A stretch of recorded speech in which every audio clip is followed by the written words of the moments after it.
ఇందాక మీ స్పీచ్‌లో ఒక మాట మీరన్నదేంటంటే, 60 రోజుల్లో తీద్దాం అనుకున్న సినిమా 57 రోజుల్లో తీసేసామని జెప్పి. చాలా ఎక్కువ పార్ట్ ఔట్‌డోర్‌లో తీసినట్టున్నారు. అవునండి. మొత్తం ఎలా పాజిబుల్ అయింది ఇంత 57 డేస్‌లో? మామూలుగా 60 డేస్ అంటే తక్కువ. ఇప్పుడు ఈ రోజు క్యాలిక్యులేషన్స్ తీసుకుంటే.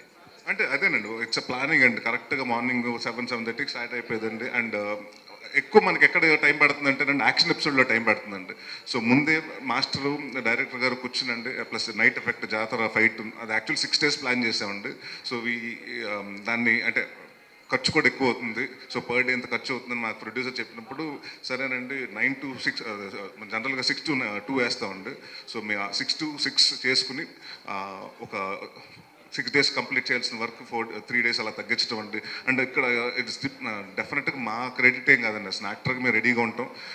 లైటింగ్ అండి మనకి బాగా టైం పెట్టింది. సో ఆల్మోస్ట్ అన్ని ఇక్కడ ఈ షాట్ జరుగుతున్నప్పుడు నెక్స్ట్ షాట్ కూడా లైటింగ్ ప్యారల్గా జరుగుతూ ఉండేదండి. సో ఆ ప్లానింగ్ తోటి అంటే డైరెక్టర్ గారును కెమెరామెన్ కోఆర్డినేషన్ వల్ల అంత 3 డేస్ మేము ప్రియర్గా చేయగలిగామండి సినిమా.